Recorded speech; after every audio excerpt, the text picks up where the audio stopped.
नमस्कार मेरे प्यारे बच्चों, आप सभी जानते हैं कि 24 फेब को आपका इंग्लिश का एग्जाम होने वाला है। आप सभी कड़ी मेहनत कर रहे होंगे और अगर अभी भी आपके दिमाग में कुछ डाउट हैं तो आप उन्हें कमेंट सेक्शन में लिख सकते हैं। लेकिन फिलहाल हम क्या जानने वाले हैं? फिलहाल हम जानने वाले हैं कि हमें लॉन्ग टाइप ऑफ क्वेश्चंस को कैसे डील करना है।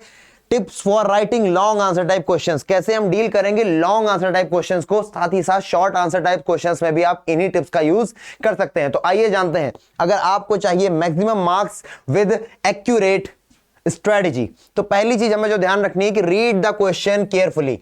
पहली चीज जिसमें हम गलती कर जाते हैं कि हम लोग क्वेश्चन को सही तरीके से पढ़ते नहीं। हम देखते हैं कि पेपर इतना बड़ा है, हमें जल्दी जल्दी करना चाहिए, लेकिन नहीं, सांस लो और क्वेश्चन को सही से पढ़ो so that you can get the right meaning of the question. आपसे क्वेश्चन पूछना क्या चाह रहा है, अगर आप यही नहीं समझ पाएंगे तो आप सही आंसर कैसे देंगे। तो पहली चीज जिसे आप ध्यान रखेंगे कि आप जब क्वेश्चन पढ़ रहे हैं तो उसे अच्छे से पढ़ें, 2 बार पढ़ें, ताकि आप समझ सके कि क्वेश्चन आपसे मांग क्या रहा है।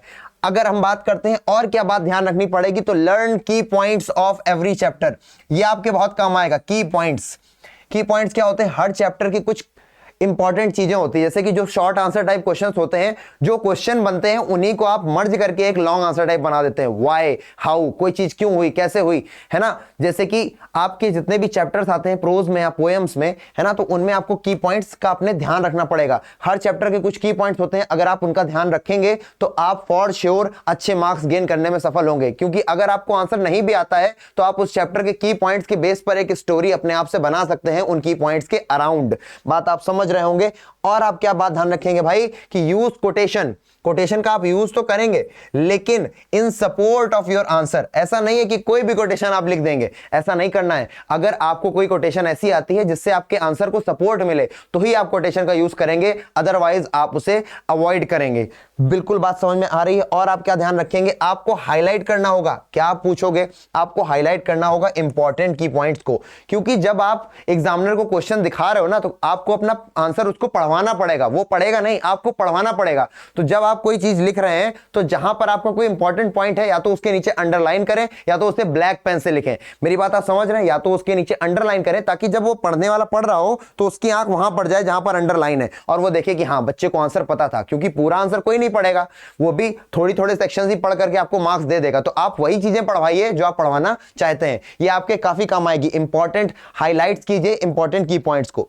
और आप किस बात का ध्यान रखेंगे? आप ध्यान रखेंगे कि भाई ग्रामेटिकली करेक्ट सेंटेंस हो, आप ग्रामेटिकली करेक्ट रहें, है ना। तभी छोटे सेंटेंसेस का यूज करें, लंबे चौड़े सेंटेंस ना बढ़ाएं, है ना। सब्जेक्ट और वर्ब का यूज करके, हल्के फुल्के पैसिव वॉइस का यूज करके आप काम करें। जिस टेंस में क्वेश्चन पूछा गया है उसी टेंस में अपने आंसर को रखें। टेंस में इधर उधर हेरा फेरी ना करें, रायते की तरीके क्वेश्चन को ना फैलाएं। ग्रामेटिकली करेक्ट होना बेटा बहुत जरूरी है। अगर एग्जामिनर की नजर पड़ गई चेक करते समय कॉपी को कि यार इसकी तो ग्रामर ही गलत हो रखी है, तो एक नेगेटिव इंपैक्ट उसके दिमाग पर जाएगा।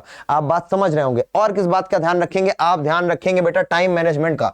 बच्चे इस चीज को भूल जाते हैं, वो सोचते हैं कि टाइम तो काफी है, या फिर कुछ बच्चे सोचते हैं टाइम कम है तो जल्दी जल्दी लिखते हैं, छोटे छोटे आंसर्स लिख करके छोड़ देते हैं। और कुछ ऐसा करते हैं कि पहले 2-4 क्वेश्चन तो बहुत बड़े लिख दिए, लेकिन बाद में टाइम ही नहीं बचा। तो टाइम अलोकेशन ध्यान रखो। और ये कैसे होगा, उसके लिए घर पर एक सैंपल पेपर दे करके देखो। आपके पास मैं लेकर के आऊंगा एक सैंपल पेपर, आप उस समय करना, या फिर अपने घर में अलग से एक सैंपल पेपर करके देखो 3 घंटे में, एकदम वही माहौल बना करके। तब आप जान पाओगे कि आप पैनिक कर रहे हो या नहीं कर रहे हो। आपने वैसे प्री बोर्ड दिए होंगे तो आप एक्सपीरियंस बच्चे हैं, मैं ये मान के चल रहा हूं। और ये इंपॉर्टेंट बहुत बात है, last but not the least, कि भैया अपने क्वेश्चंस के जो आंसर है वो नीट और क्लीन रखो।